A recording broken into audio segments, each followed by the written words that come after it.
The wind in Wyoming had a voice. It wasn't a whisper. Not most days. It was a long, mournful cry that swept down from the Laramie Mountains, carrying with it the grit of 1,000 miles of unclaimed land. It scoured the paint from homesteads, bent the stubborn cottonwoods along the creek beds, and sang a lonesome tune through the eaves of the Calder Ranch. The ranch itself was less a home and more a foothold against the vast, unforgiving prairie. A sturdy log house, a barn that leaned just enough to show its age, and a web of fences that stretched until they became thin as spider silk against the horizon. This was Asher Calder's world, and for the past 2 years, since the day he'd buried his wife, Sarah, and their stillborn son on the little rise overlooking the creek, it had been a world of one. Asher was a man carved from the same hard material as the land he worked. He was tall and broad, with hands that were more callous than skin, and a silence that had settled deep into his bones. His face, weathered by sun and wind, rarely betrayed the currents that moved beneath the surface. He was a man of principle, of routine. He rose before the sun had any notion of cresting the plains. His first motions as predictable as the dawn itself. Stoke the fire, put the coffee on to boil, pull on his worn boots. His days were a rhythm of hard labor, mending the fences the wind had tested, tending the small herd of cattle that were his livelihood, chopping wood until his shoulders ached with a satisfying burn. The work was honest and brutal, and it left little room for the kind of thinking that could unravel a man. But the silence was always there, waiting. It was loudest in the evenings, when he sat at the long wooden table Sarah had polished with beeswax and lemon oil. He would eat his meal of beans and salted pork, the scrape of his fork on the tin plate the only sound in a house built for two. Sometimes, his eyes would drift to the empty chair across from him, or to the rocking chair by the hearth where Sarah used to sit, her hands busy with mending, her soft humming a gentle counterpoint to the howling wind. The loss of her wasn't a sharp, fresh wound anymore. It had become a part of him, a hollow space in his chest that the wind seemed to blow right through. He was lonely. It was a simple, stark fact, as undeniable as the thirst for water. He wasn't a man given to self-pity, but the solitude was grinding him down, turning him to dust from the inside out. The ranch needed more than one pair of hands. 2. Fences were always in need of repair. The stock needed constant watching, and the garden that Sarah had so lovingly tended was slowly being reclaimed by stubborn prairie grass. He needed a helpmate, a partner, a wife. The idea came to him not in a moment of romantic longing, but in a flash of stark pragmatism while reading a worn copy of the Matrimonial Times a drifter had left behind. He read the descriptions of women seeking husbands in the West, their words filled with hope for a new life, for stability, for a home. They were women of hardy stock, willing to face the frontier. It felt transactional, honest. He wouldn't be promising flowery words or a life of ease, because he had neither to give. What he had was a good name, a strong back, and a piece of land that, with enough work, could provide. After a week of wrestling with the notion, he sat down at the table one evening, trimmed the wick on the kerosene lamp, and penned a letter. His words were as spare and direct as he was. To the woman who answers, my name is Asher Calder. I am 32 years of age. I own a ranch in Wyoming Territory. It is good land, but hard. My first wife has passed. I am in need of a partner to share the work and the silence. I am a fair man and will provide and protect. If you are of good character and not afraid of work, I will send the fare for your passage. Yours, Asher Calder. He sent the letter and a small sum for the advertisement. Weeks turned into a month, then 2. He almost forgot about it, sinking back into the familiar rhythm of his solitude. Then, a reply came. It was from a woman in Boston named Delilah. Her handwriting was elegant but firm. She wrote of wanting a new start, away from the crowded city and the ghosts of her own past. She accepted his offer. Her photograph showed a young woman with dark, serious eyes and a determined set to her chin. She was beautiful, but it was a cold, distant beauty. He sent the money for her train ticket and a short note telling her he would be waiting. He was to expect her in a month's time. The waiting changed the quality of the silence. It was no longer empty, but filled with a low hum of anticipation, of anxiety. He found himself cleaning the house, scrubbing the floors with a stiff brush and lye soap, airing out the room that had been Sarah's and his, which would now become his and Delilah's. He felt a pang of guilt, a sense of betrayal so sharp it took his breath away. He was replacing Sarah, but what was the alternative? To let the silence swallow him whole? He pushed the feeling down, burying it under the hard sod of practicality. This was for survival. It was a week before Delilah was due to arrive that the sky turned the color of a bad bruise.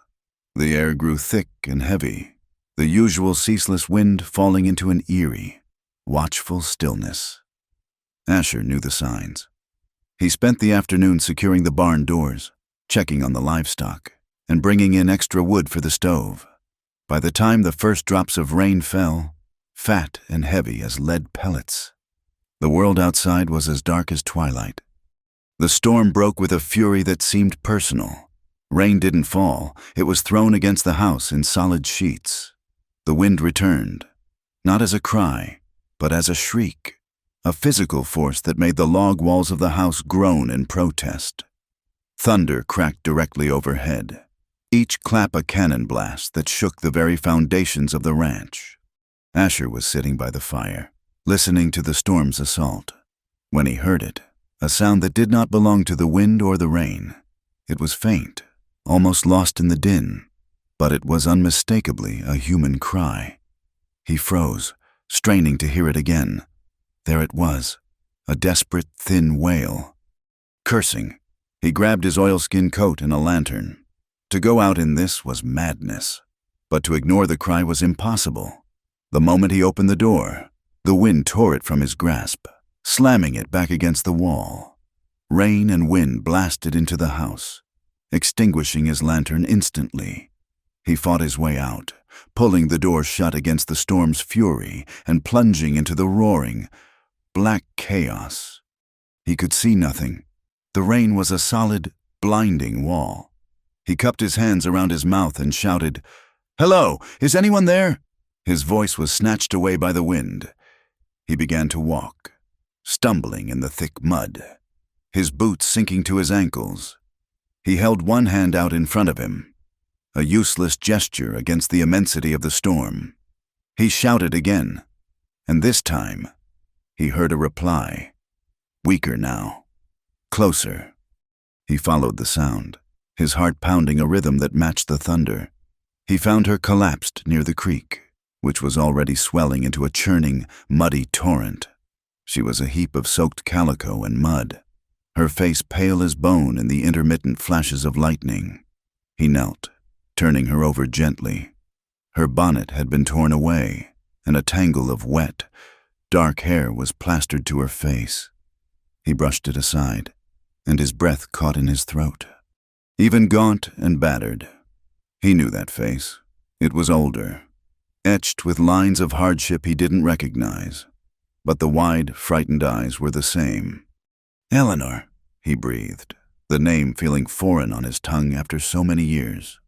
It was Eleanor Vance, Sarah's dearest friend from their childhood back in Ohio, the maid of honor at their wedding. He hadn't seen her since she'd married a smooth-talking merchant and moved east a year after he and Sarah had come west. He'd heard, through a stray letter years ago, that her husband had not been a kind man. Her eyes flickered open, struggling to focus on his face. "Asher," she whispered, her voice a dry rasp. She tried to push herself up, then fell back with a gasp of pain, clutching her ankle. "Don't try to move," he said, his voice gruff with shock. "I've got you." With a grunt of effort, he scooped her into his arms.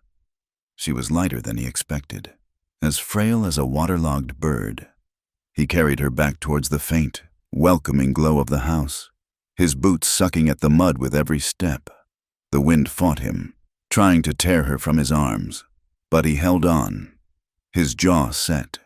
He had already lost one woman he cared for to the cruelties of this land. He would not lose another. He got her inside, kicking the door shut behind him. He laid her down gently on the bearskin rug in front of the hearth, the firelight casting flickering shadows across her exhausted face. Her dress was torn and muddy, and a nasty gash on her forehead was bleeding sluggishly. Her ankle was clearly swollen, but it was the look in her eyes that worried him most. A haunted, shattered look, as if she'd seen the end of the world and found it wanting. My wagon, she stammered, her teeth chattering. It broke an axle. The horse bolted. I walked. Hush now, Asher said, his voice softer than he'd intended. You're safe here. Let's get you out of these wet things. He worked with a detached, clinical efficiency, his hands surprisingly gentle as he helped her peel off the soaked dress. He wrapped her in a thick wool blanket from his own bed and carefully cleaned the cut on her head with a cloth dipped in whiskey, earning a sharp hiss of pain. He examined her ankle, his rough fingers probing the swollen flesh. It wasn't broken, he thought, but badly sprained.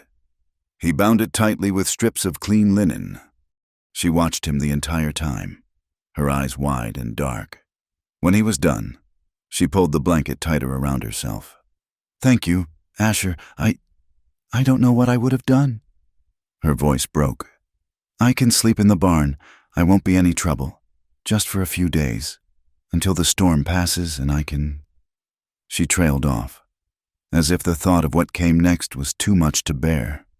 Asher looked at her, truly looked at her. This wasn't the vibrant, laughing girl he remembered from his wedding day. This was a woman who had been broken by something far worse than a storm. The idea of her sleeping on a pile of hay in the barn while he slept in a warm bed was unthinkable. It felt like a violation of his memory of Sarah. "You'll do no such thing," he said, the words coming out with more force than he meant. "You'll stay here, in the house. You can take the spare room." He helped her to the small guest room at the back of the house. It was sparse, containing only a simple bed with a patchwork quilt, a washstand, and a small wooden chest. It was the room they had hoped a child would one day occupy. He laid her on the bed and pulled the quilt up to her chin. She was already drifting off, her body surrendering to exhaustion. He stood in the doorway for a long moment, watching the rise and fall of her breathing, a storm of his own brewing inside his chest. He had been preparing for the arrival of one woman, a stranger. He had not been prepared for the ghost of his past to wash up, quite literally, on his doorstep. The first few days after the storm were a study in caution. The world outside dried under a relentless sun, but inside the small log house, the atmosphere remained damp with unspoken things. Eleanor's ankle healed slowly, and the deep, bone-weary exhaustion began to recede from her eyes, replaced by a quiet, watchful sadness. She was a silent presence in the house, moving with a limp, her hands always finding something to do, mending one of Asher's shirts, kneading dough for bread, sweeping the floor. She did it all with a desperate sort of efficiency, as if trying to earn her keep, to justify the space she occupied.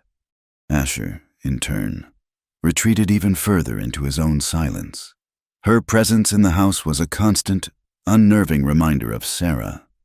Eleanor had the same way of folding napkins, the same soft hum when she was concentrating on a task. He would catch a scent of the rose water she used to rinse her hair, and, for a heart-stopping second, he would think Sarah was just in the other room. It was a cruel trick of the memory, and it left him feeling raw and exposed. They spoke in clipped, practical sentences. "The coffee is on. I fed the chickens. The stew will be ready soon."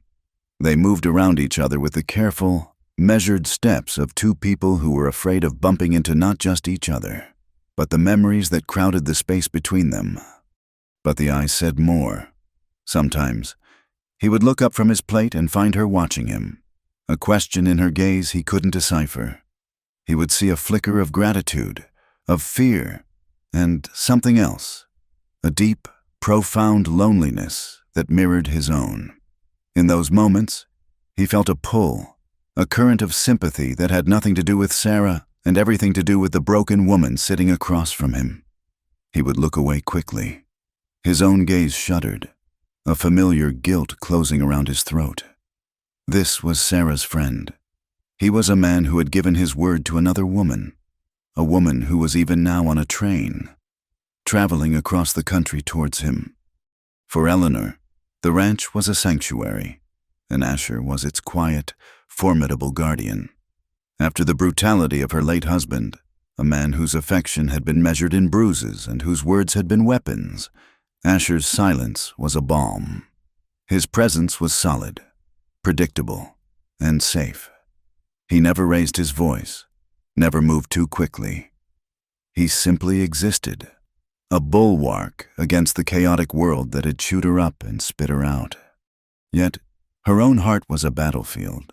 She was torn between a desperate gratitude that kept her small and quiet, and a growing, aching need for human connection. It had been years since she'd felt a kind touch, years since she'd had a conversation that wasn't laced with fear. The loneliness was a physical hunger inside her, a longing to be seen, to be touched, to be reminded that she was still alive, still a woman. She would watch Asher's powerful hands as he worked a piece of leather or lifted a heavy sack of grain, and a warmth would spread through her, followed swiftly by a cold wave of shame. He was Sarah's husband. He belonged to another woman, and she was nothing but a piece of driftwood that had washed up in his harbor. She had no right to want anything from him, no right at all. So they circled each other, two lonely souls trapped in a house of memories, bound by a past they couldn't speak of and a future that felt impossible. The silence between them grew heavier each day, thick with the weight of all the things they did not, could not, say. The brief, tender green of the Wyoming spring was a fleeting promise. It faded quickly, bleached out by a sun that rose higher and burned hotter each day. The prairie grasses turned from green to pale straw, and the wind, which had once carried the scent of rain and damp earth, now blew hot and dry, tasting of dust. The creeks shrank, and the land grew thirsty, cracks appearing in the baked soil like fissures in an old piece of pottery. Summer had seized the territory with a fierce, uncompromising heat. Inside the small log house, the air grew thick and close. The days were long and silent, but the nights were worse. It was in the suffocating darkness that the demons of Eleanor's past came for her. They came in the form of nightmares, a relentless siege that left her thrashing in her sweat-soaked sheets. Small, terrified cries catching in her throat. She would dream of her late husband, of his face contorted in a sneer, of the heavy scent of whiskey on his breath, of a hand raised not in tenderness, but in anger. The first time it happened, Asher was startled from his own light sleep by a muffled scream from the guest room. He lay frozen for a moment, his heart hammering against his ribs. Before throwing on his trousers and grabbing a lantern, he found her sitting bolt upright in bed, her eyes wide with a terror that wasn't for him or for the room, but for a scene playing out behind her eyes. He didn't know what to do. His instincts were for practical problems. A sick calf, a broken fence. This was a wound he couldn't see, couldn't stitch. He stood awkwardly in the doorway, the lantern light making her shadow dance like a frantic ghost on the wall. "Eleanor," he said, his voice a low rumble. "You're all right. You were dreaming." His voice seemed to cut through the horror. Her wild eyes focused on him, the terror slowly receding, replaced by a wave of raw, gut-wrenching shame. She pulled the quilt up to her chin, hiding herself. "I'm sorry," she whispered, her voice trembling. "I'm so sorry. I didn't mean to wake you." "It's nothing," he said, stepping into the room. He set the lantern on the small chest. "Do you need some water?" She nodded, unable to speak. He fetched a dipper of cool water from the bucket by the door. His large, calloused hand was surprisingly steady as he held it for her while she drank, her own hands shaking too much to hold it. He didn't say anything else. He simply stood there, a solid, silent presence in the room until her breathing evened out and the trembling subsided. Then he gave a curt nod, picked up his lantern, and left. It became a ritual, 2-3 times a week. Her cries would pierce the stillness of the house, and he would appear at her door. He never said much. Sometimes he would just stand there until she was calm. Other times he would bring her water or put another log on the fire if the night had turned cool. Each time, his quiet, unwavering presence was a lifeline, pulling her from the drowning depths of her memories.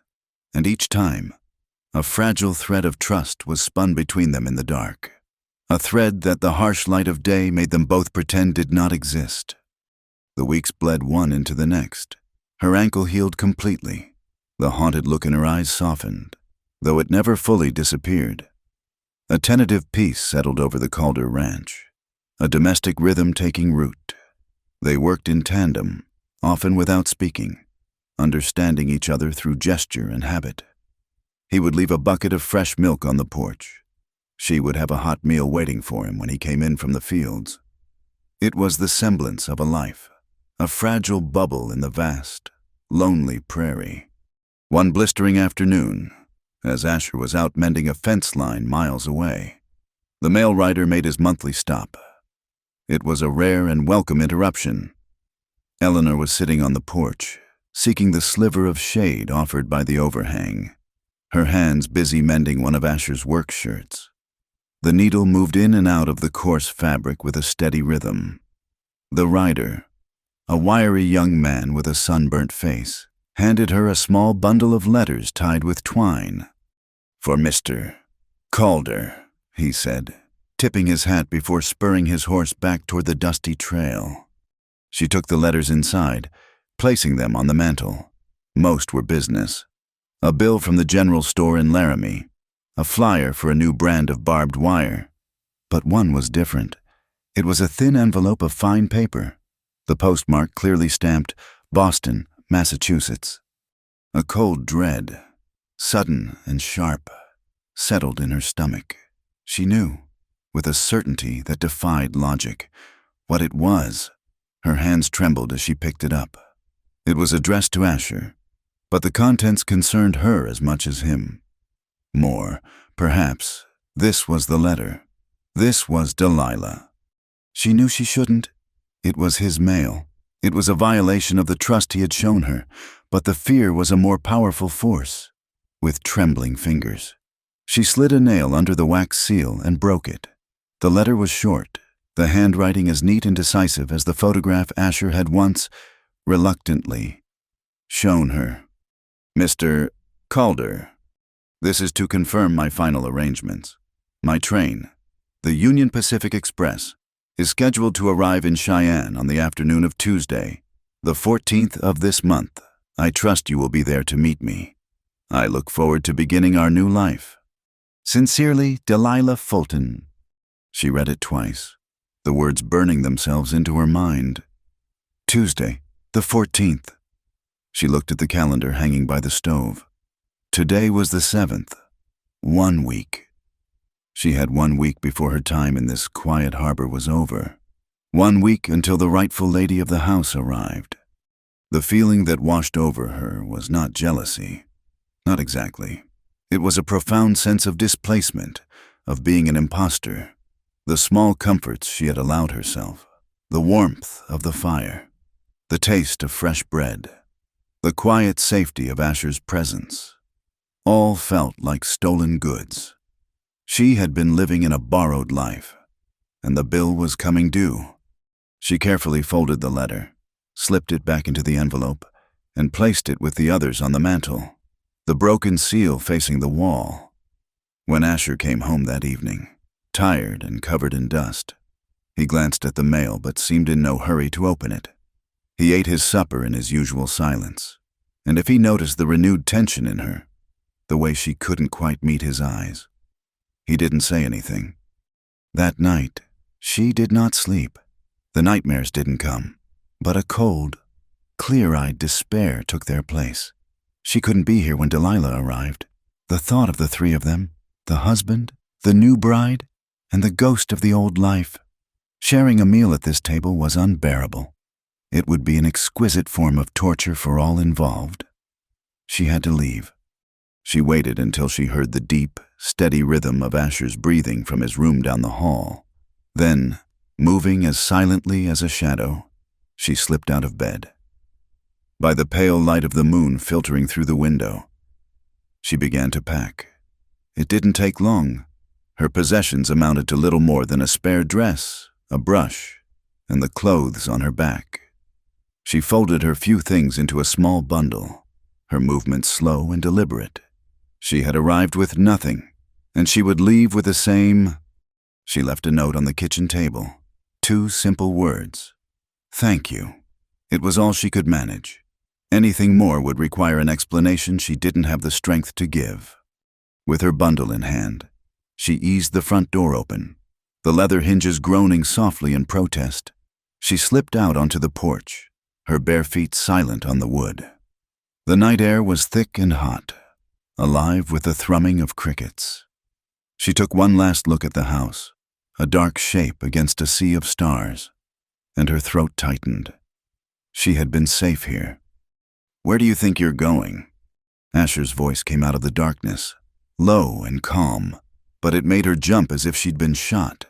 He was sitting in the shadows at the far end of the porch, a place she hadn't looked. He was just a silhouette, a rifle resting across his lap. He wasn't aiming it, just holding it. She clutched her bundle to her chest. Asher, you startled me. I was just getting some air. The lie was flimsy, pathetic. He stood up, the motion fluid and silent. He walked towards her until he was close enough that she could see the hard set of his jaw in the moonlight. At this hour, with a bundle packed? Try again. Eleanor. Tears pricked her eyes. My ankle is better, she whispered, her voice cracking. I've overstayed my welcome. I can't impose on you any longer. Impose, he said, the word sounding rough, almost angry. You've been no imposition. You've earned your keep and then some. He looked down at the bundle in her hands. This is about the mail, isn't it? The letter from Boston. She flinched. I saw it. I know she's coming. And so you run away in the middle of the night like a thief. I'm not a thief, she cried, the injustice of it stinging her. I'm trying to do the right thing, to get out of the way before she arrives, to spare everyone the awkwardness. He was silent for a long moment, the space between them humming with tension. Your ankle isn't as strong as you think, he said finally, his voice softening slightly. Another week. Stay another week. Let it heal properly. I'll take you into Cheyenne myself. I have to go anyway. It was a practical excuse, a sensible reason, but they both knew it was more than that, in the set of his shoulders, in the unwavering intensity of his gaze. She read the unspoken truth. Don't go. She was too exhausted to fight, and a secret, shameful part of her was relieved. She gave a small, defeated nod. All right, Asher, 1 more week. He took the bundle from her hands and set it just inside the door. Go back to bed, Eleanor. The next few days were charged with an almost unbearable tension. The lie of her needing to heal stood between them, a polite fiction covering a chasm of unspoken feelings. The heat wave did not break. The nights were the worst, offering no relief. The air in the house was as thick and still as pond water. One such night, Eleanor lay awake, the sheets tangled around her, her skin damp with perspiration. Sleep was impossible. Finally, she gave up, slipping out of bed and padding to the kitchen for a drink of water. As she passed the back door, she saw that it was open a crack, a sliver of moonlit yard visible. A soft splashing sound reached her ears. Curiosity piqued. She crept to the door and peered out, and then she froze. About 20 yards from the house, near the water pump, was a large wooden wash tub. Asher was in it. His back was to her, his head tilted back as he poured a bucket of cool well water over his hair and shoulders. The moonlight silvered his skin, defining the powerful muscles of his back and arms, muscles carved from years of hard, physical labor. He was completely unaware of her presence, alone in his own world. Eleanor felt a hot blush creep up her neck and spread across her face. She knew she should turn away, that she was intruding on a private moment, but she couldn't. She had only ever seen him bundled in his coarse work clothes, a figure of stoic strength. But here, stripped of his layers, he seemed different, vulnerable, human. She watched, her breath caught in her throat, as he ran his hands through his wet hair, the water dripping down his back.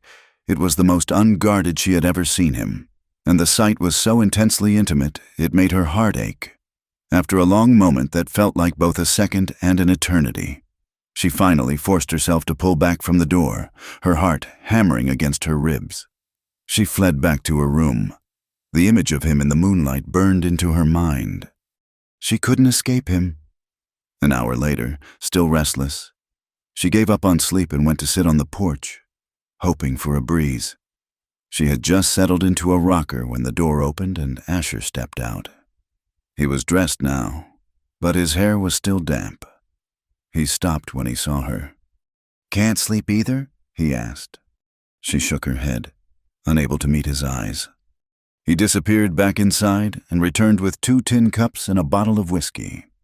He handed one to her. "This might help." She took it, the metal cool against her skin. He sat in the rocker beside her, the wood creaking under his weight. For a long time, they sat in silence, drinking the harsh, fiery liquid, listening to the symphony of the insects. The whiskey worked its magic, warming her from the inside out, loosening the tight knot of anxiety in her chest. "Sarah used to love nights like this," Asher said suddenly, his voice quiet. "She'd say the stars were like spilled diamonds on black velvet." Eleanor's throat tightened. It was the first time he had mentioned his wife's name to her in all the weeks she'd been there. She was always the romantic one, she managed to say. He gave a sad, faint smile. "That she was." He took a slow sip of his whiskey.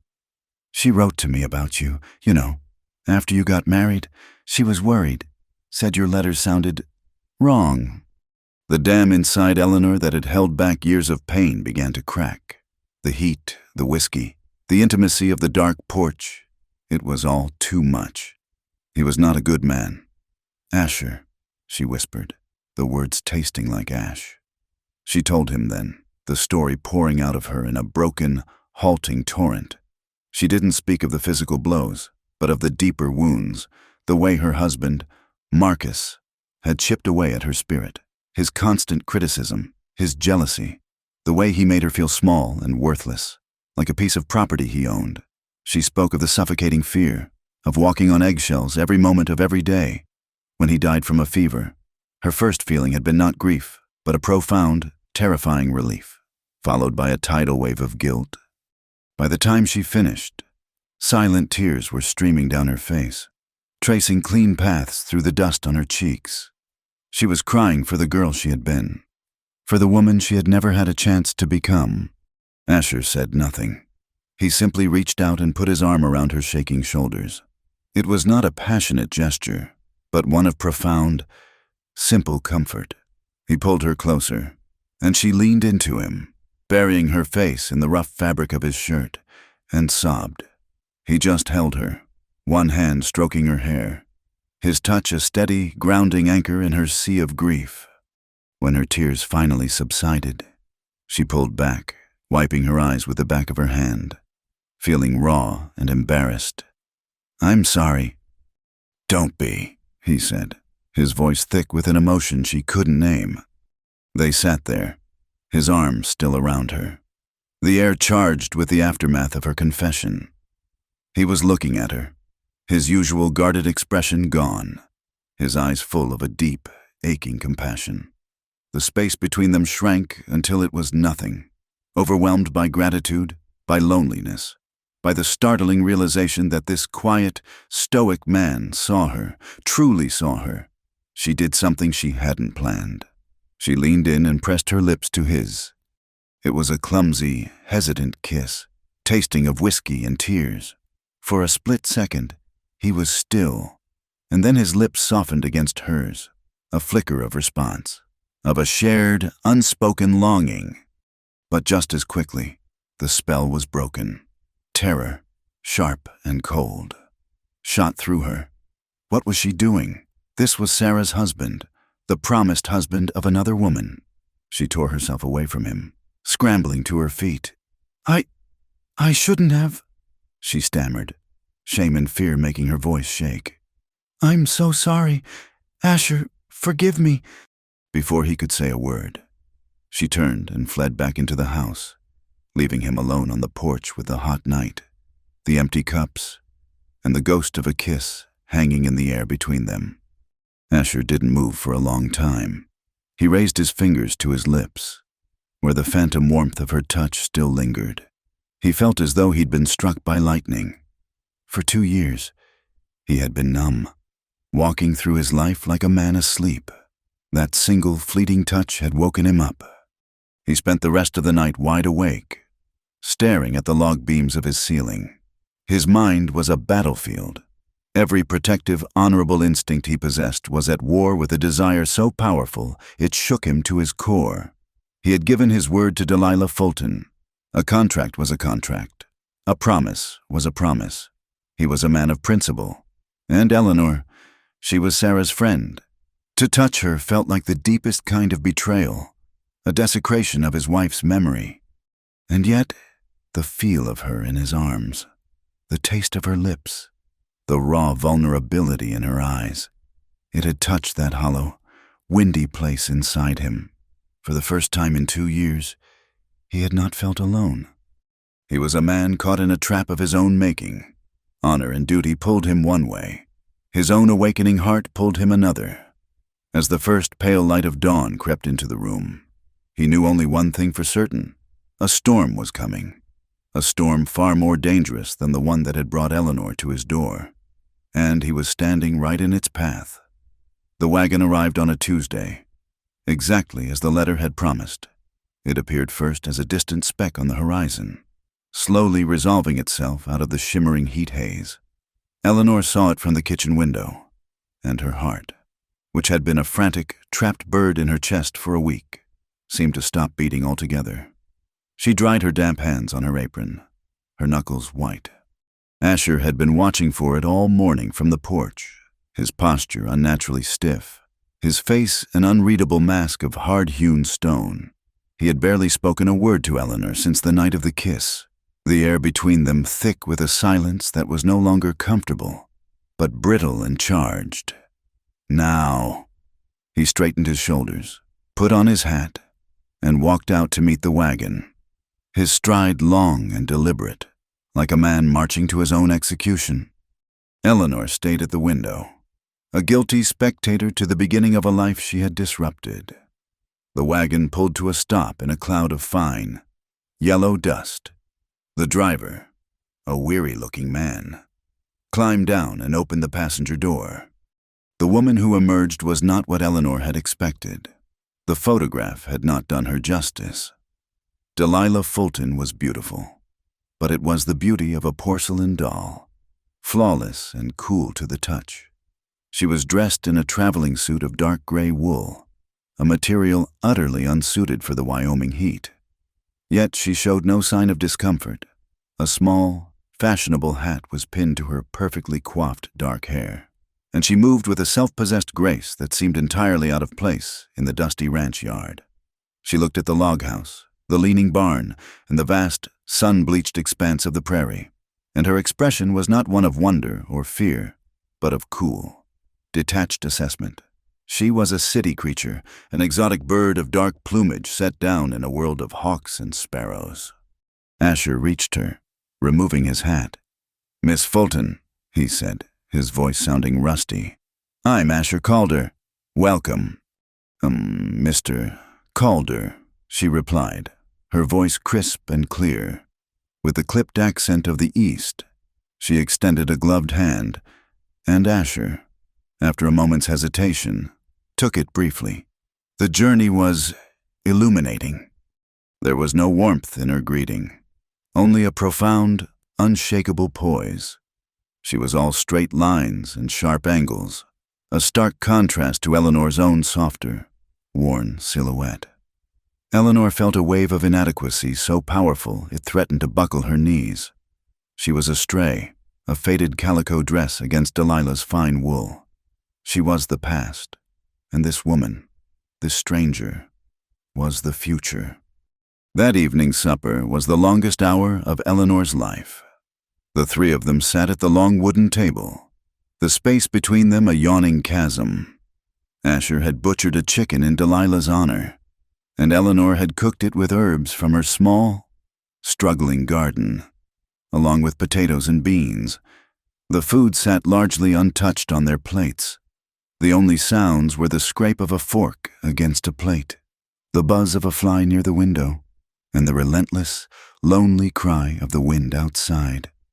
Delilah ate with a delicate precision, her back ramrod straight. She did not speak, but her eyes, the color of dark, polished slate, missed nothing. Eleanor felt them on her, not with overt hostility, but with a keen, analytical intelligence. Delilah watched the way Asher passed the salt to Eleanor without being asked. She watched the way Eleanor instinctively knew where the extra napkins were kept. She watched the way Asher's and Eleanor's eyes would meet for a fleeting second, then skitter away, a shared glance of guilt and confusion. She was a scientist observing a curious specimen, and Eleanor felt herself shrink under the silent scrutiny. Asher was a man trapped between two worlds. He tried to make conversation, his words falling like stones into the thick silence. He asked Delilah about her journey, about Boston. She answered in polite, clipped sentences that offered no purchase for a real conversation. He was stiff and formal, a stranger in his own home. He was acutely aware of Eleanor's quiet misery and Delilah's unnerving perception. He was the rancher who had sought a simple solution to his loneliness and had instead sown a field of complications. When the meal was finally over, Eleanor stood to clear the plates, desperate for something to do with her hands. "It was a fine meal, Eleanor," Asher said, the words sounding forced. Delilah's gaze flickered between them. "Eleanor?" she repeated softly, the name a question. "So you are the housekeeper?" The word hung in the air, weighted with implication. "Eleanor is an old friend," Asher said quickly, his jaw tightening. "A friend of my late wife. Her wagon broke down in the storm. She's been staying here while she recovers."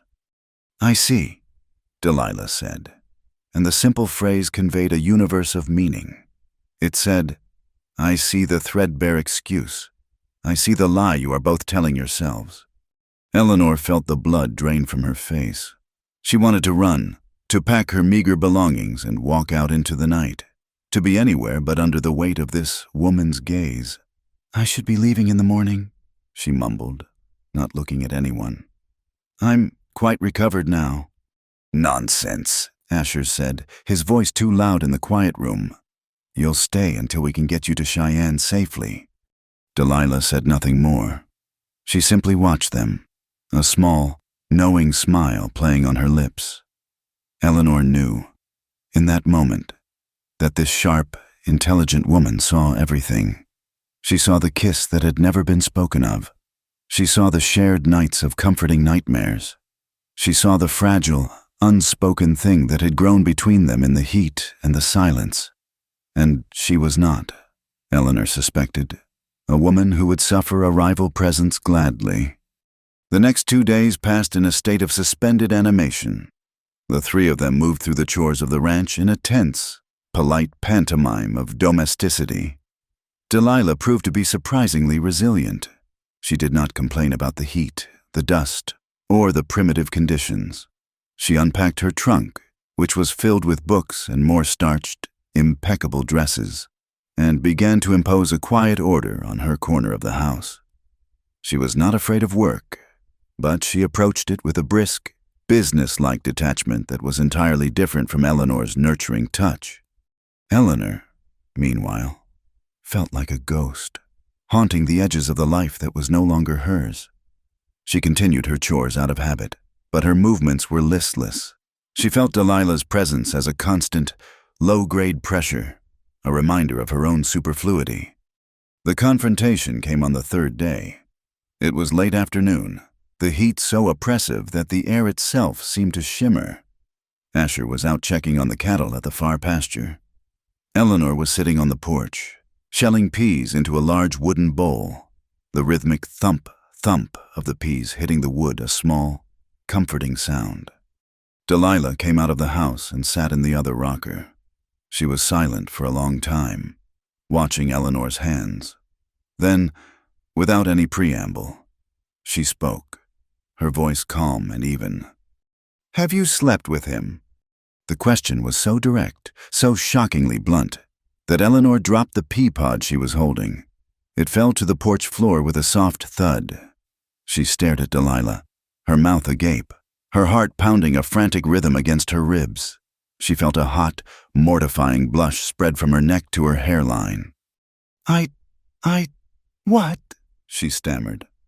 Delilah's gaze did not waver. It was not accusatory or angry, merely curious. "It's a simple question. Eleanor, have you shared his bed?" The tears that had been threatening for days finally came. They welled up in Eleanor's eyes and spilled over, hot and shameful, down her cheeks. She shook her head, unable to speak. The denial caught in a sob.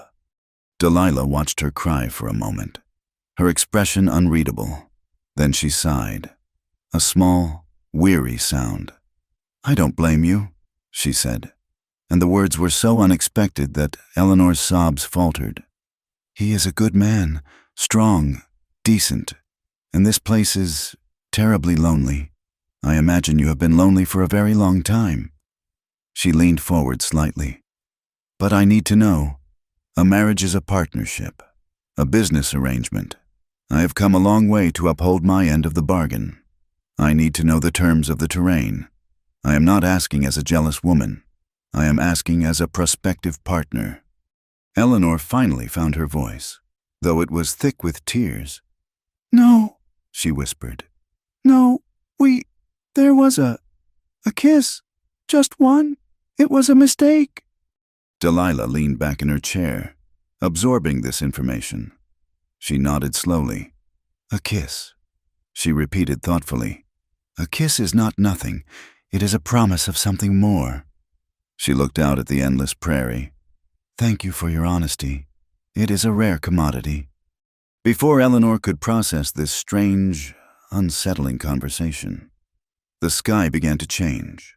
The brilliant, punishing blue of the afternoon was being consumed from the west by a bank of clouds the color of a fresh bruise. The wind, which had been a hot, steady breath, began to gust, kicking up spirals of dust. A low, distant rumble echoed from the mountains. Asher saw it too. He came riding back at a gallop, his face grim. "Storm's coming!" he shouted as he dismounted, his voice barely audible over the rising wind. "A bad one. We need to get the stock into the barn." The next hour was a frantic rush of activity. The sky grew darker by the minute, the world cast in an eerie, yellow light. The three of them worked together, their personal tensions forgotten in the face of the immediate, elemental threat. They herded the nervous cattle into the barn, secured the heavy doors, and carried in extra wood and water. The first drops of rain, heavy and cold, began to fall just as they slammed the cabin doors shut, the wind howling at their backs. This storm was a different beast from the one that had brought Eleanor to the ranch. It was a malevolent, living thing. Rain came down in blinding, horizontal sheets, driven by a wind that shrieked like a banshee. Thunder cracked with concussive force, and the log walls of the house trembled with each blast. The world outside their windows dissolved into a swirling gray chaos of wind and water. They were cut off, an island in a raging sea. For 3 days and 3 nights, the storm raged. They were prisoners in the small house, the claustrophobia growing with each passing hour. The constant, deafening roar of the storm frayed their nerves. On the second night, with a particularly violent crack of thunder, The main lamp sputtered and died, plunging them into a darkness broken only by the flickering, demonic light of the fire in the hearth. The temperature plummeted, and a damp, penetrating cold seeped into the house. Delilah, in her fine but thin wool dress, was shivering, her arms wrapped tightly around herself as she huddled in a chair as far from the others as possible. She was trying to maintain her composure, but the cold and the darkness were chipping away at her formidable poise. Eleanor, watching her, felt a pang of something that was not pity, but empathy. She stood up, took the thickest quilt from her own bed, and walked over to Delilah.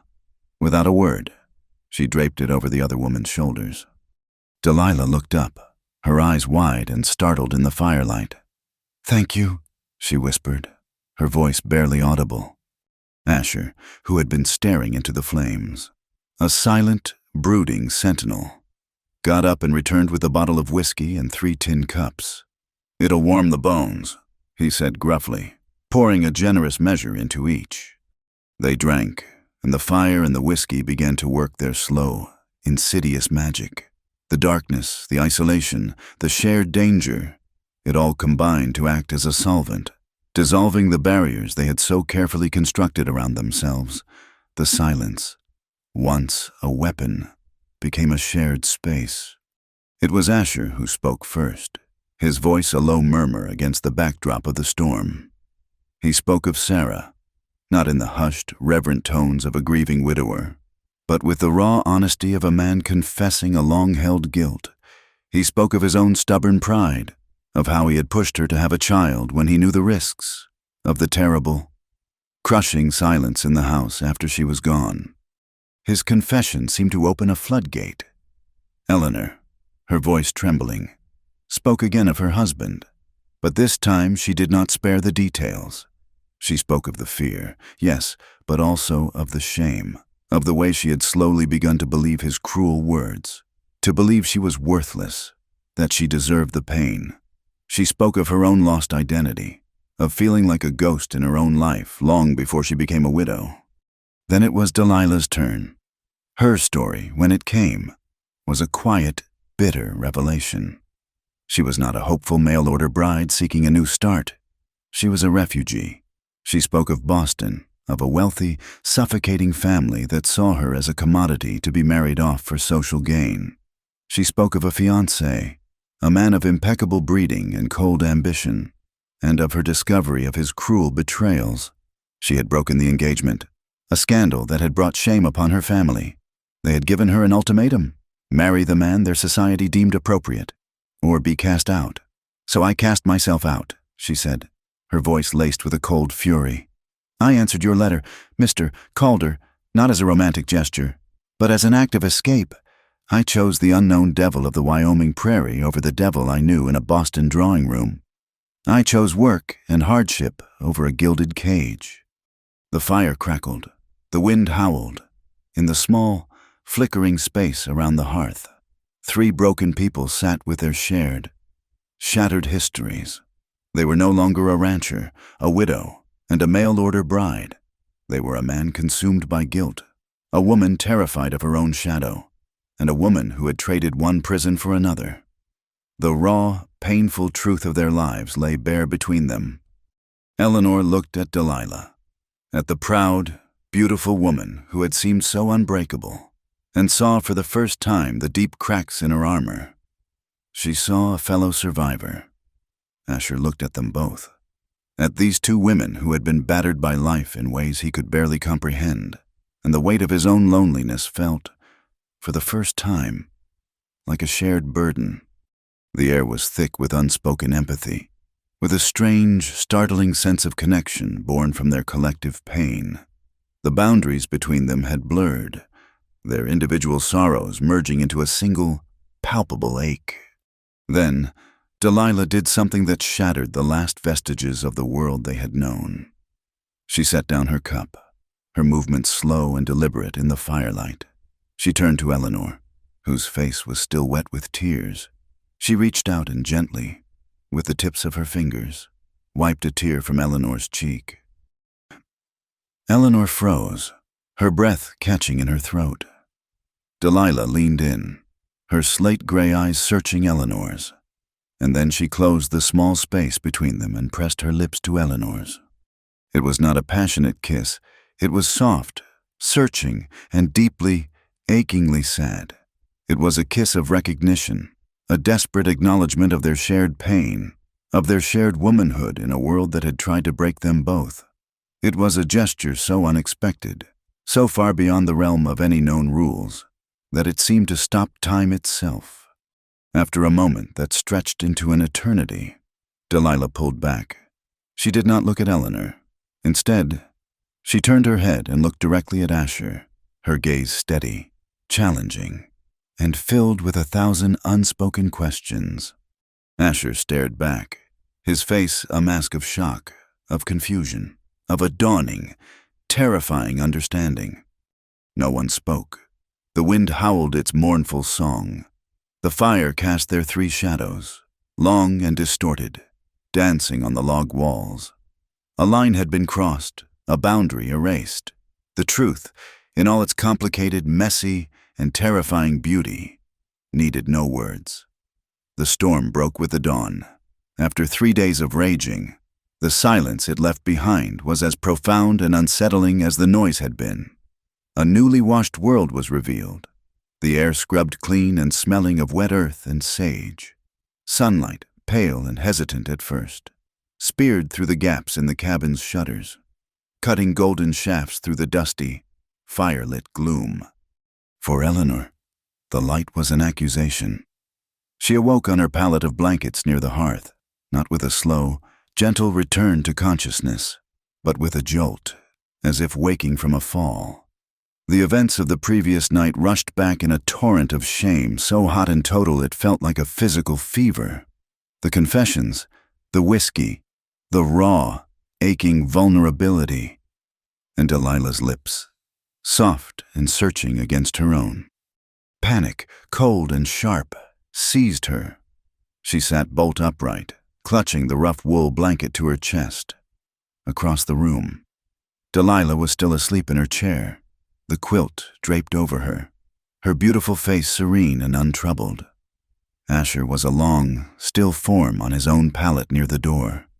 They were asleep, they were at peace, and she, Eleanor, was the serpent in this strange, broken Eden. She was the disruption, the catalyst for a moment of madness that had surely ruined everything. I have to leave. The thought was a command, a primal instinct for flight. She couldn't face them in the morning light.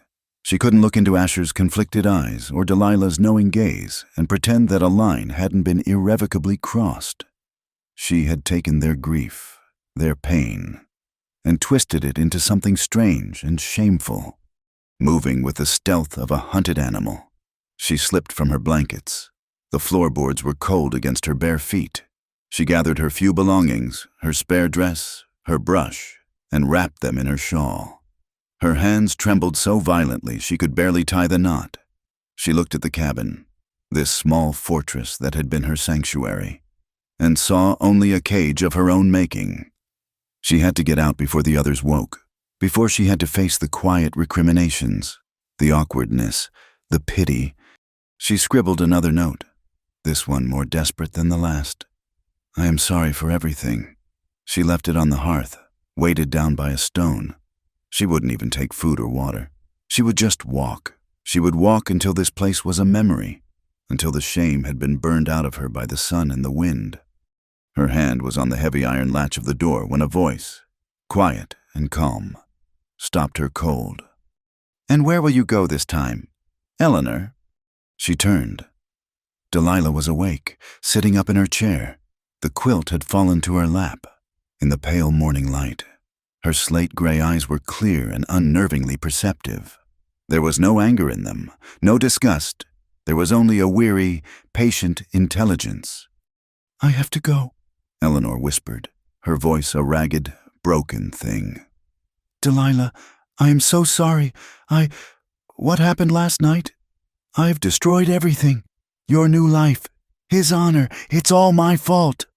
"Your fault?" Delilah said, a faint, ironic smile touching her lips. "Did you pour the whiskey? Did you command the storm to trap us here? Did you force the words from our mouths?" She shook her head slowly. "You are not that powerful. You are merely a woman, the same as I am."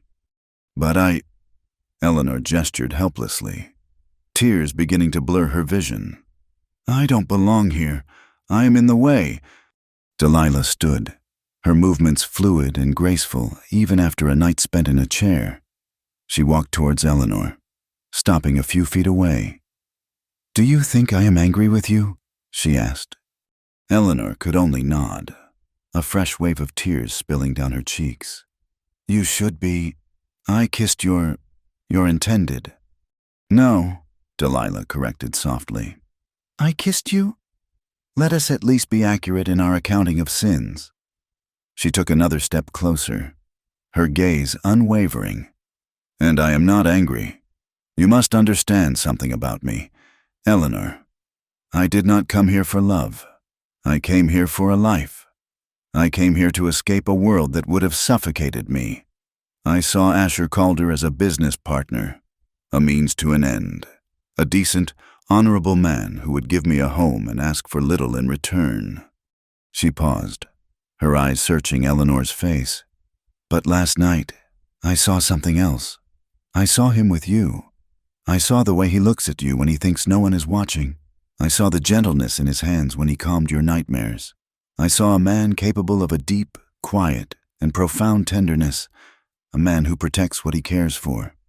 She reached out and tucked a stray strand of hair behind Eleanor's ear, her touch surprisingly gentle. "I don't hate you, Eleanor," she said, her voice dropping to a near whisper. "If it weren't for you, I would never have known if he's a man worth loving.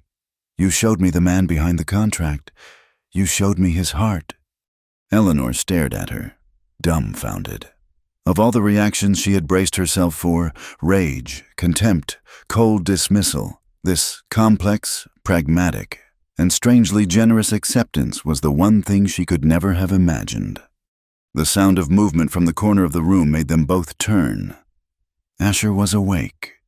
He had pushed himself into a sitting position, his face haggard in the morning light, his eyes shadowed with the weight of a sleepless night. He had heard everything. He looked at the two women standing by the door, Eleanor, poised for flight, her face a mask of tear-streaked misery. Delilah, calm and resolute, a queen surveying her strange and unexpected kingdom. He felt as if his heart was being torn in two. He was a man of his word. He had made a promise to Delilah, sent for her, offered her his name and his protection. That was a sacred bond. To break it would be to break the very code he lived by. But the thought of Eleanor walking out that door, disappearing back into the harsh world that had already broken her once, was a physical pain, a blade twisting in his gut. He had come to care for her in a way that defied logic and duty.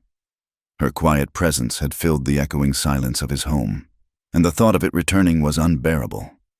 He felt selfish, a greedy man wanting what he had no right to. He wanted the honor and stability that Delilah represented, and he wanted the gentle, wounded solace that was Eleanor. He wanted them both, and in the harsh light of a Wyoming morning, he knew that made him a monster. He got to his feet. "No one is leaving," he said, his voice a low command. "The creeks are flooded. The roads are washed out. No one is going anywhere for at least a week." He looked from Eleanor to Delilah. "We'll figure this out, together." It was not a solution. It was a stay of execution.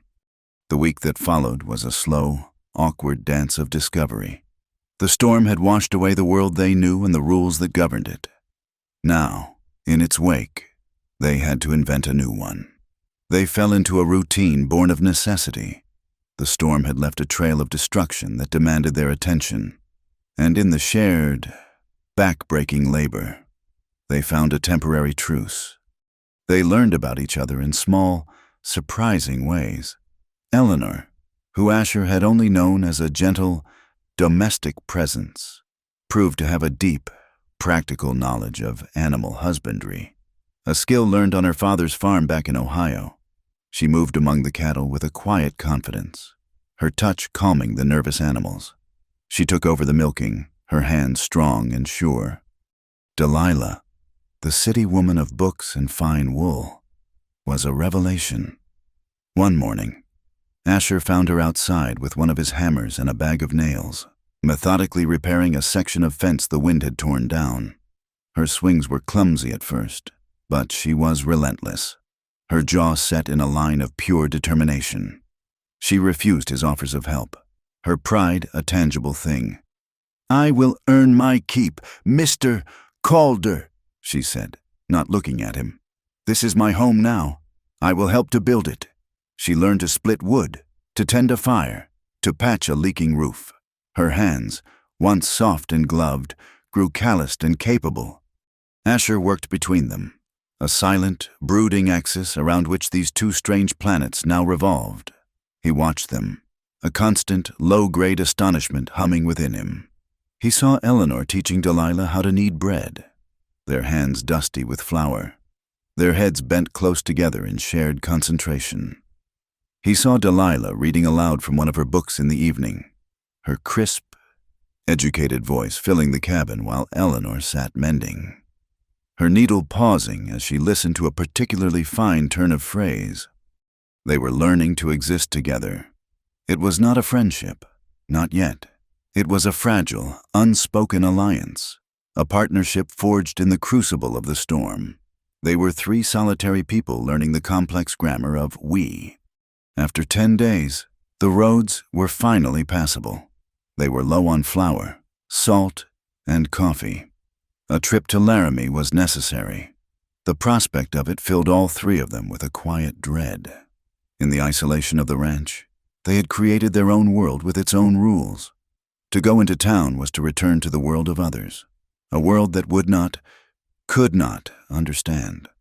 The trip into Laramie was tense and silent. Asher drove the wagon. Eleanor sat beside him, and Delilah sat on a crate in the back, her posture as straight and unyielding as the rifle propped beside her. When they arrived, the town seemed louder, more crowded, more judgmental than ever before. It began with whispers. As the three of them walked towards the general store, heads turned. Women stopped their conversations to stare, their eyes lingering, their whispers following them like a cloud of biting flies. "That's him, Calder, the one who lost his wife. And that's the mail-order bride, the one from back east. But who is the other one? Lives with them. They say, all three of them, under one roof. It ain't decent." Inside the store, the air was thick with disapproval. While Asher dealt with the proprietor, Mr. Henderson, Eleanor tried to make herself small, focusing on the list in her hands. Delilah, however, stood tall, her chin held high, meeting the curious and hostile stares with an icy gaze of her own, daring them to speak their judgment aloud. A woman in a severe black bonnet, Mrs. Gable, the preacher's wife, could not resist.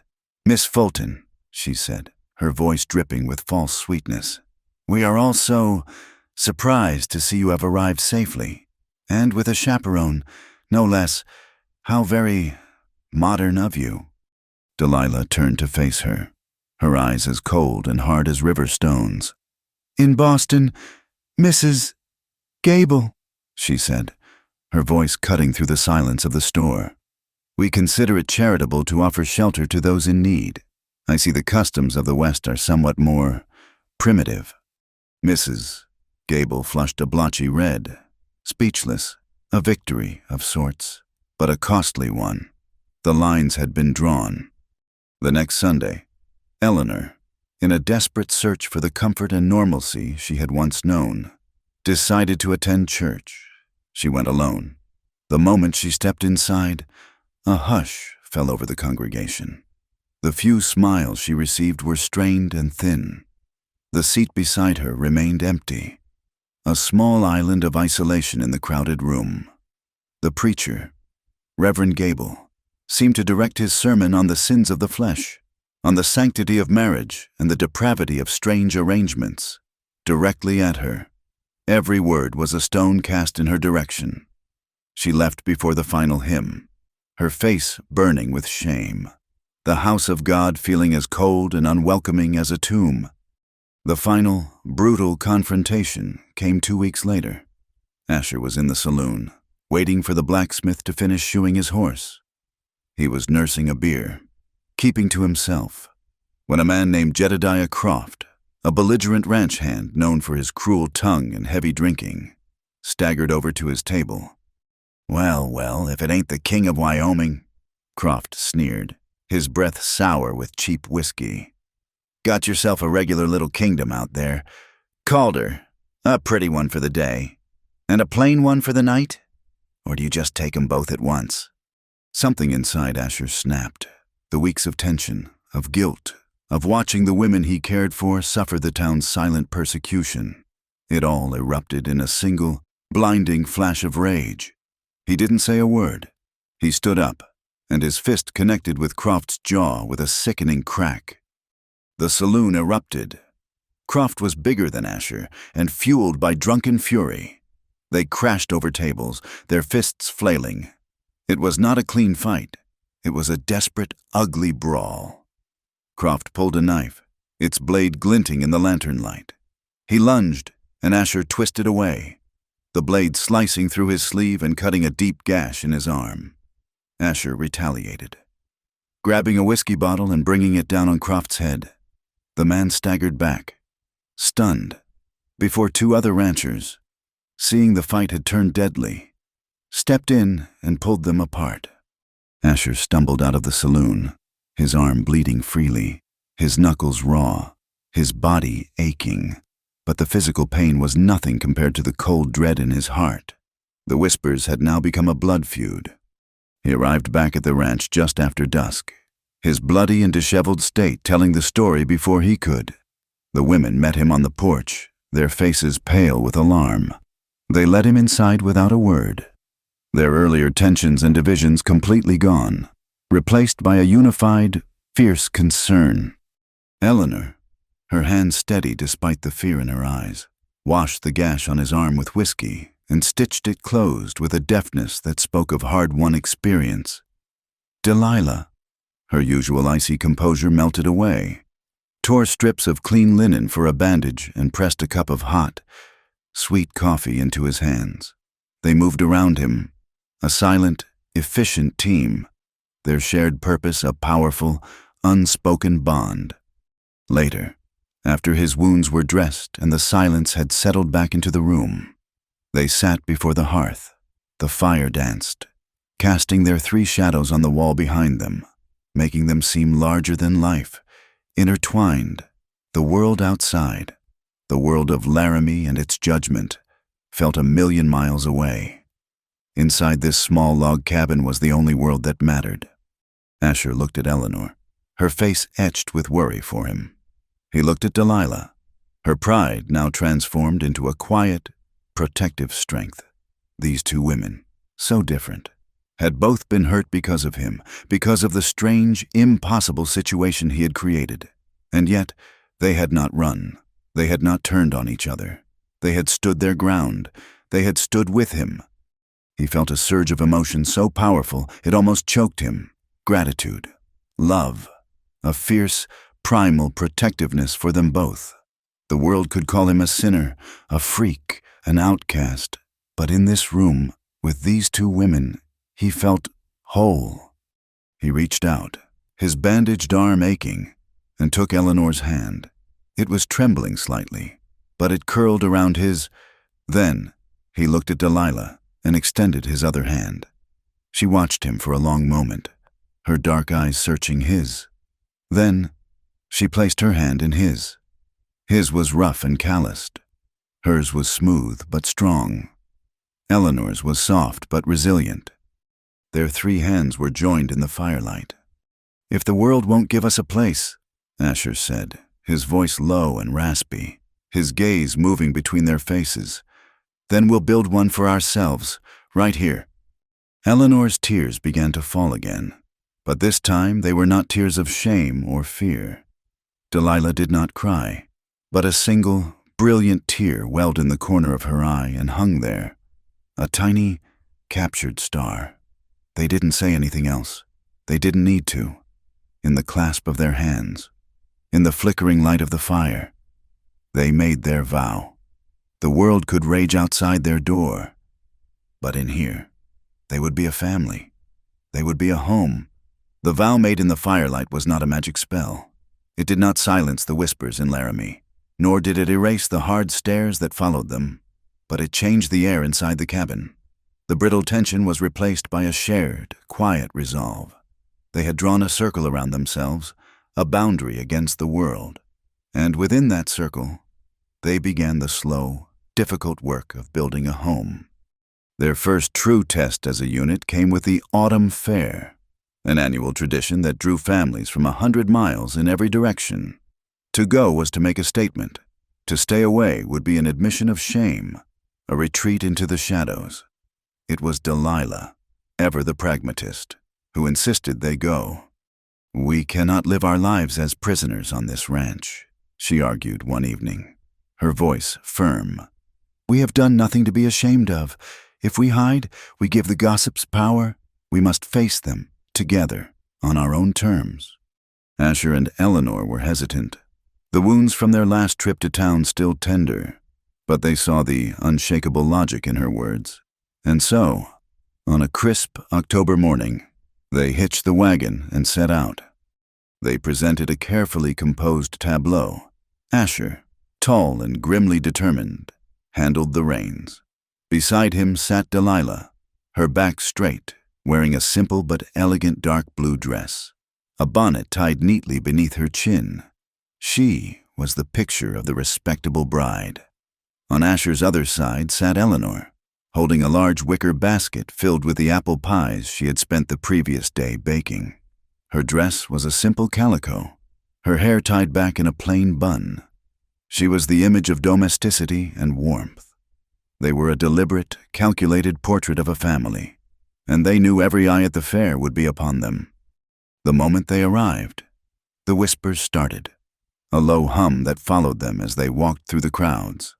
They saw the nudges, the curious glances, the hastily shielded smiles, but they did not falter.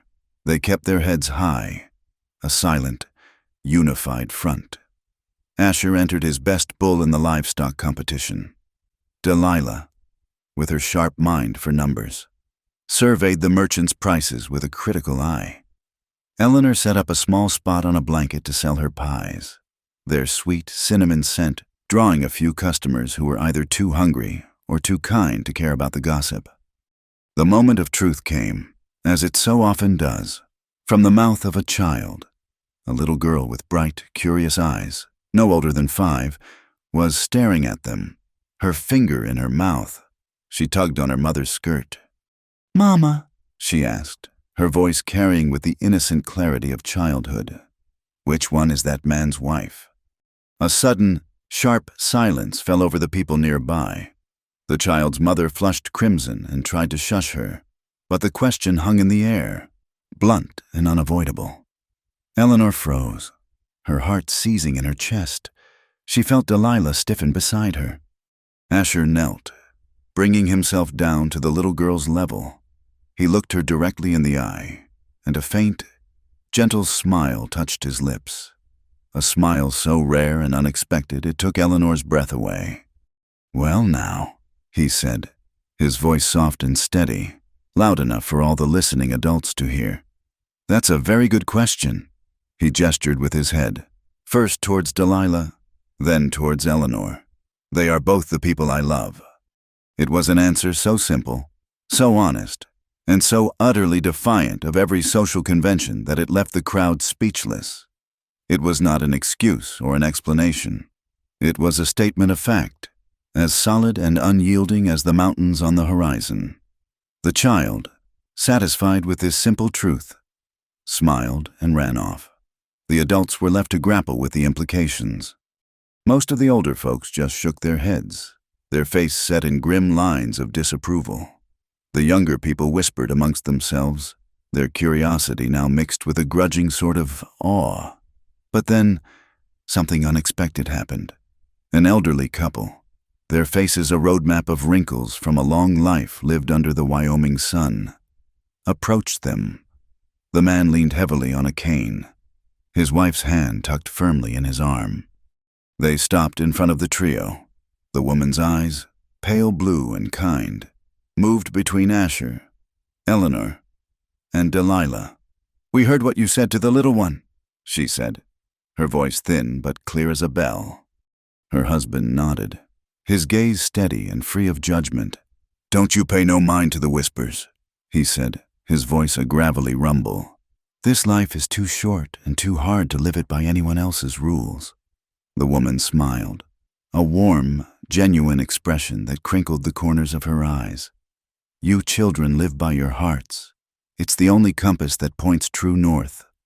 And with that, they gave a small, collective nod and ambled on their way, leaving behind a gift more precious than gold, a single, solitary moment of acceptance. It was enough. It was a seed of hope planted in the hard, unforgiving soil of their lives. As autumn bled into winter, the world outside the cabin grew cold and harsh.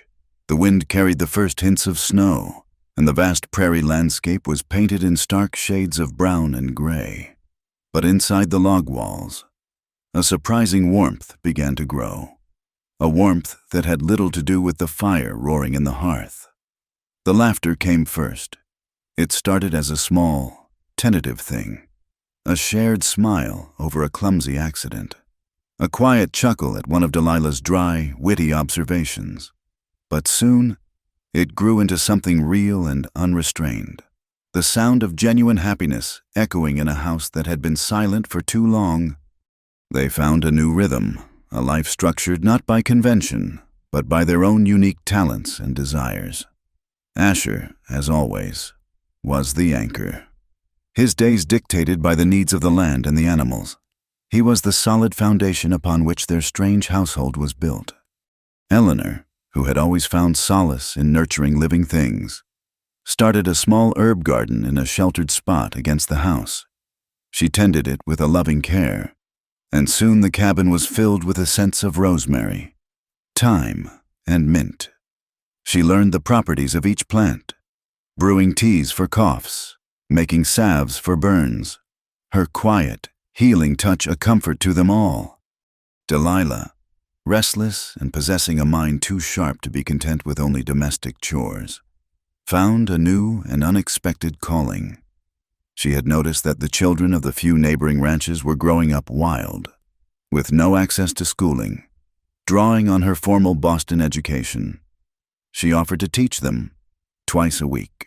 A small, motley group of children would arrive at the Calder Ranch, and for a few hours, the main room of the cabin would be transformed into a schoolhouse.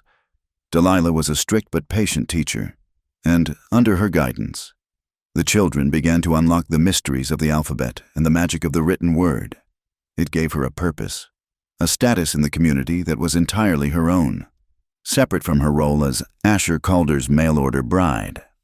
The three of them became a self-sufficient unit, a complex and interwoven system of mutual support.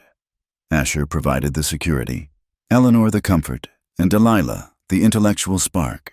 They were more than a man and two women. They were a complete and functioning whole. One night in deep December, the first great blizzard of the season descended upon them.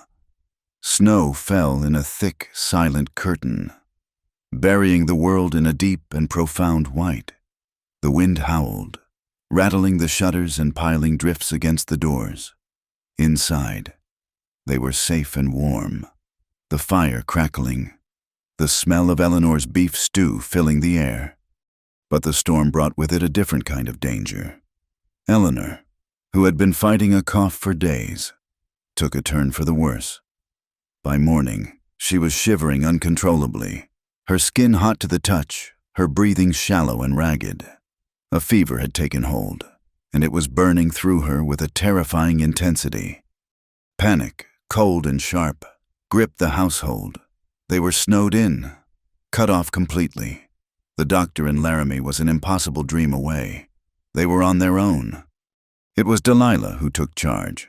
Her usual cool composure became a formidable, focused efficiency. She sent Asher out into the blizzard to fetch buckets of clean snow, which she melted for cool water. She drew on a surprising knowledge gleaned from her books, mixing poultices of mustard and flour to place on Eleanor's chest, brewing teas from the willow bark in Eleanor's own herb collection to fight the fever. She was a general marshaling her forces against an invisible enemy. She did not sleep for 2 days and 2 nights. She sat by Eleanor's bedside, bathing her forehead with cool cloths, forcing sips of water and broth between her cracked lips, her face a mask of fierce concentration. Asher was undone. All his physical strength, his mastery over the land, was useless against this enemy. He felt a terrifying helplessness, a fear so profound it was a physical ache in his chest.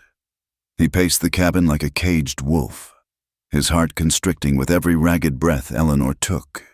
He saw the specter of his first wife, Sarah, in the sick room, the memory of his first loss threatening to consume him. On the second night, the fever reached its peak. Eleanor was delirious, muttering fragments of old memories, her body trembling with violent chills. Delilah, exhausted but resolute, sent Asher to get some rest, but he couldn't.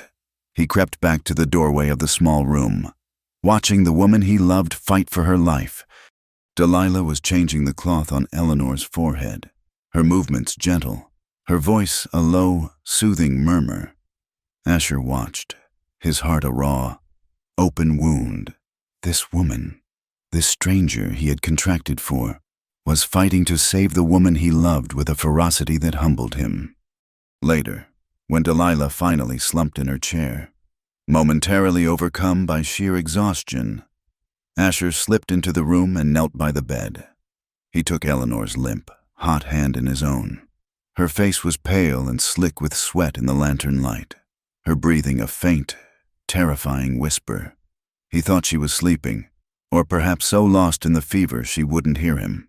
The words he had kept locked in his heart, the words he was too proud or too afraid to say, came pouring out in a broken whisper.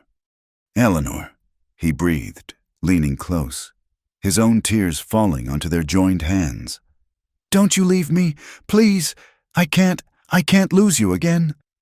The word hung in the air, freighted with the weight of all his past and present grief. Again. He was no longer just speaking of losing Eleanor to the world, but of the specter of losing another woman he loved from this very house. It was a complete and total confession, stripped bare of all pride and reservation. He didn't know if she heard him, but in the darkest hour before the dawn, as the blizzard finally began to subside, her fever broke. Her recovery was slow, but steady. As her strength returned, something within her had fundamentally changed. It was as if the fever had burned away the last vestiges of the timid, fearful woman she had once been. The woman who emerged was quiet. Yes, but there was a new steel in her spine, a new clarity in her eyes. She had faced death, and she had survived, not just through her own strength, but through the fierce, unwavering love of the two people who had refused to let her go. She had heard Asher's whispered confession, and it had been a balm to the deepest wounds in her soul. She had seen Delilah's tireless devotion, and it had forged a bond of sisterhood stronger than blood. She was no longer a guest, a stray, a complication. She was home. The dynamic in the house shifted into its final, true form. Eleanor, now confident and self-assured, became an equal partner in every sense.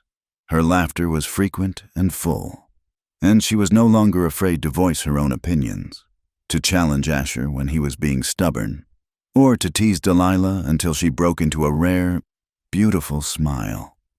The three of them lived in a state of harmonious equilibrium. There were no designated roles, no unspoken hierarchies. They were a braid of 3 strong, independent strands, woven together to make something far stronger than any one of them could be alone. Asher's strength, Eleanor's heart, Delilah's mind. There was no jealousy, no sense of anyone being an outsider or a third wheel. In the quiet, snowbound isolation of the Calder Ranch, they had ceased to be 3 individuals living together. They had, against all odds and all conventions, become a family. The fragile peace they had built was as delicate as a spider's web in the morning dew, and just as easily broken.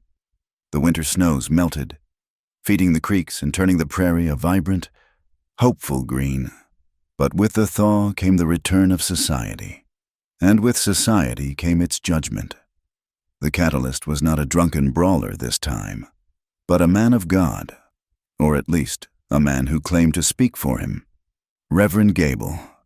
Fueled by his wife's indignation and his own rigid, unyielding sense of moral order, the Reverend saw the Calder Ranch not as a sanctuary for 3 wounded souls, but as a festering sore of depravity, a cancer on the righteous flank of his community. He saw their defiance at the autumn fair as a gauntlet thrown down, and he was determined to pick it up. He began to preach against them. His Sunday sermons filled with veiled allusions to unnatural arrangements and households of sin that threatened the sanctity of the family and the innocence of the town's children. His crusade found fertile ground in the fear and suspicion of the townspeople. He enlisted the support of several prominent ranchers, men who saw Asher's quiet self-sufficiency as arrogance and his strange family as an affront. Together, they found a weapon not of fire or lead, but of paper and ink.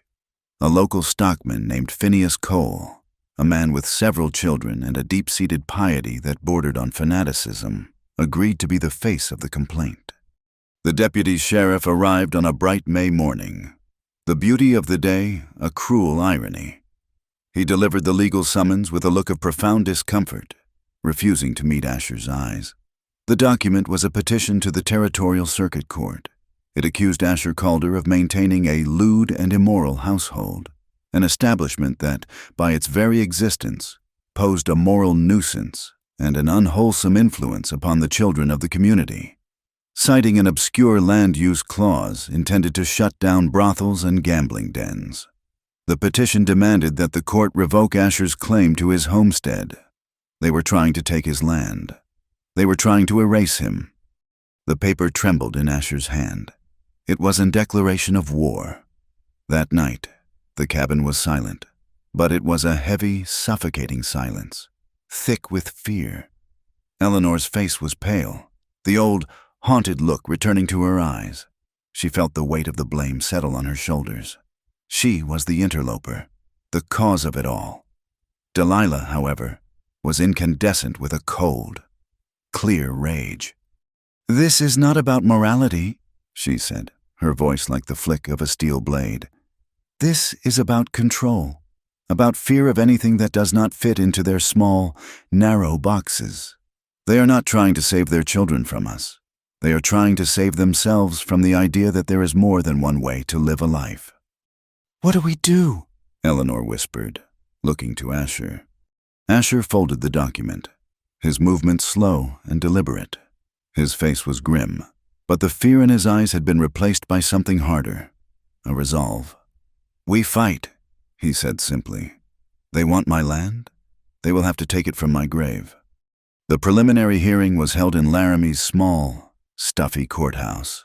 The room was packed, a gallery of curious, hostile, and frightened faces. Reverend Gable and Phineas Cole sat at the plaintiff's table, their expressions radiating self-righteous certainty. Asher sat alone at the defendant's table. He had refused to hire a lawyer, partly out of pride, and partly because he couldn't afford one. Delilah and Eleanor sat in the front row directly behind him, a silent show of solidarity. They had insisted on coming, enduring the gauntlet of stairs to be by his side. The plaintiff's lawyer, a slick man from Cheyenne, painted a lurid picture of the Calder household, using words like licentiousness, debauchery, and unholy trinity. He spoke of the danger to impressionable minds, of the violation of God's sacred law. When it was Asher's turn, he did not call witnesses or offer legal arguments. He simply stood, his large, calloused hands resting on the table, and spoke to the judge, a weary, seen-it-all man named Elias Thorne. Asher's voice was low and steady, devoid of theatrics. He did not deny that 2 women lived in his home.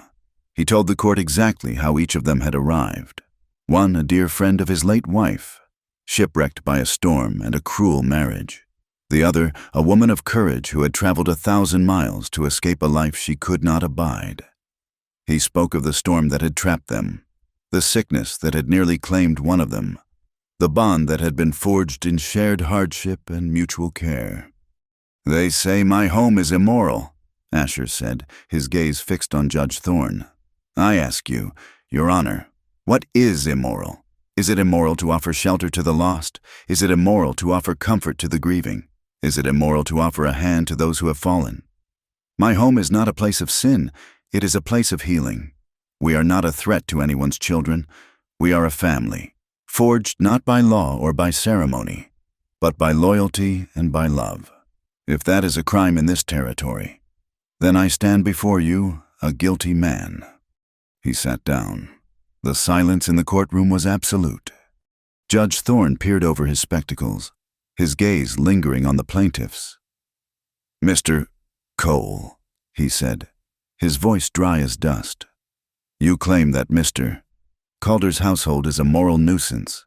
Have you or your children witnessed any lewd acts? Have you been threatened? Has any harm come to you or your property from the Calder Ranch?" Phineas Cole sputtered. "Well, no, not directly, but the very idea of it." The judge cut him off, his voice sharp. "The law, sir, is not concerned with ideas. It is concerned with facts and statutes. You have shown me no evidence of a crime, only evidence of your own disapproval." He sighed, leaning back in his chair.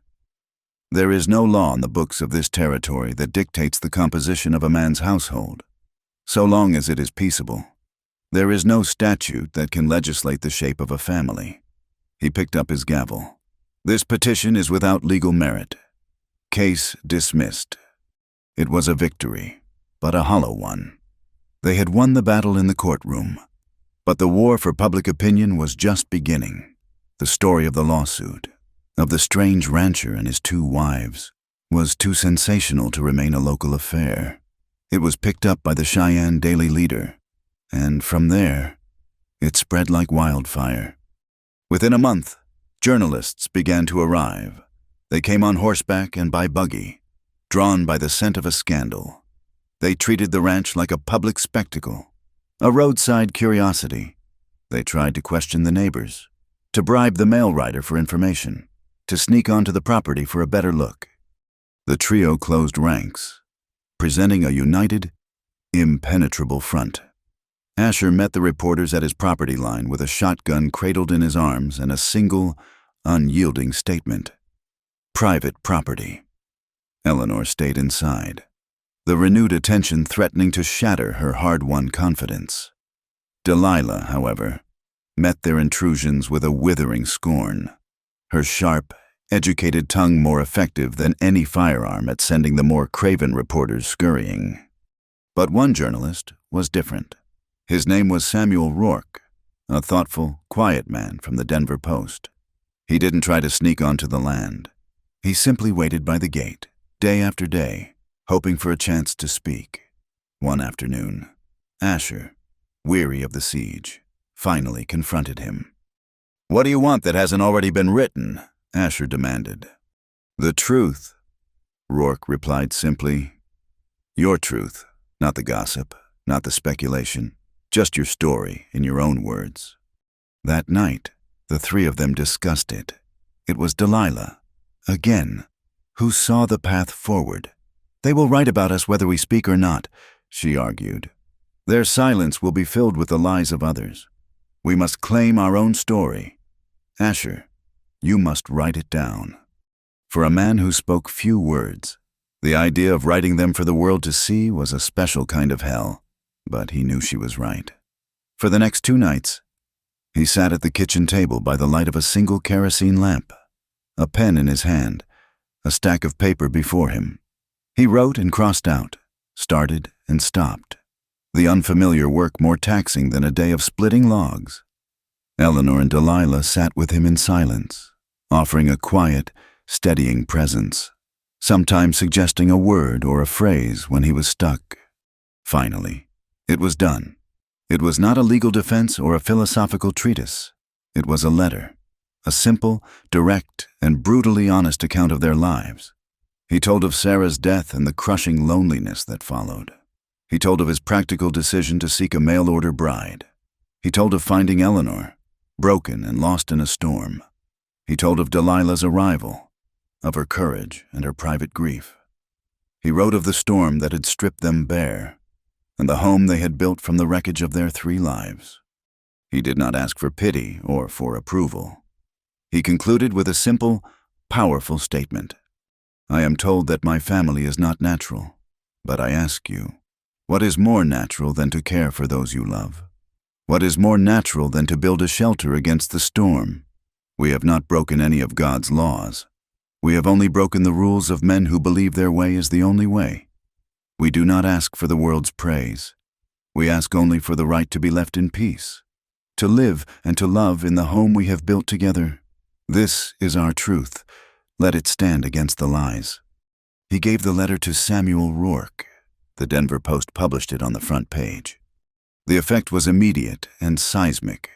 The letter was reprinted in newspapers across the territory. And then beyond, it became a sensation, a topic of fierce debate in parlors and saloons, in churches and in general stores. Many were scandalized, their condemnation loud and vicious. They saw Asher's letter as a shameless confession, a celebration of sin. Reverend Gable wrote a blistering rebuttal, calling them a plague of immorality that must be purged. But to their astonishment, another voice began to rise. At first a trickle, then a steady stream. Letters began to arrive at the ranch, forwarded by the post office. A letter from a widow in Boulder, who wrote of her own crushing loneliness and expressed her admiration for their courage. A letter from a young couple who had been ostracized for marrying outside their faith. A letter from a bachelor school teacher who understood the quiet desperation of a solitary life. They were letters of support, of gratitude, of recognition. They were not alone. The most significant letter arrived in early summer. It was from a new organization based in Denver, the Western Association for the Advancement of Widows and Independent Women. They had read Asher's letter and the subsequent articles.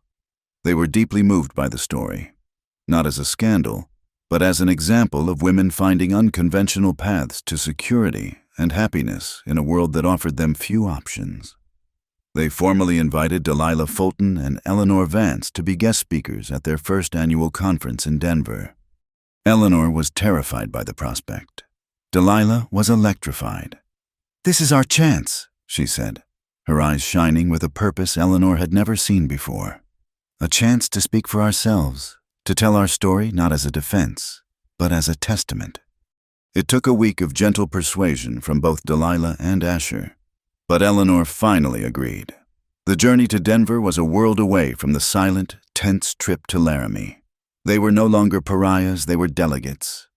The story of what they said at that conference would become a small, quiet legend in its own right. But the real ending of their story, the truest one, happened a few weeks after they returned. On a warm evening in late August, a traveling photographer, having heard their tale, had come to the ranch and asked to take their portrait. They stood together before the gate of the Calder Ranch, the place that had been a refuge, a prison, and finally, a home. The sun was setting, bathing the prairie in a breathtaking liquid gold. A gentle wind stirred the tall grass, making it whisper. Asher stood in the center, solid and tall as an old oak, the harsh lines of his face softened by a quiet, settled peace. He was no longer a man at war with his own heart. Eleanor, radiant with a confidence that seemed to bloom from within, stood at his side and placed her hand gently on his chest, directly over his heart, and Delilah, her sharp edges smoothed into a graceful strength, stood on Eleanor's other side, draping a protective arm around Eleanor's shoulders, her hand resting there with a familiar, easy affection. The photographer ducked under his black cloth. The 3 of them were not looking at him. Their gazes were fixed on the horizon, on the vast, open expanse of the west, on the fiery beauty of the setting sun. They were not posing. They were simply being A man and two women. A rancher. A healer. A teacher. A family. Unlike any other, yet complete and perfect in its own unique design. In their shared gaze, in their easy, loving touch, was the quiet, unshakable truth of their lives. They were home, and they had nothing left to hide. Thank you for listening to this story. I'm curious, where in the world are you tuning in from? Let me know in the comments below so we can all connect. Please consider subscribing to the From Wild West channel for more stories like this. And don't forget to share your thoughts.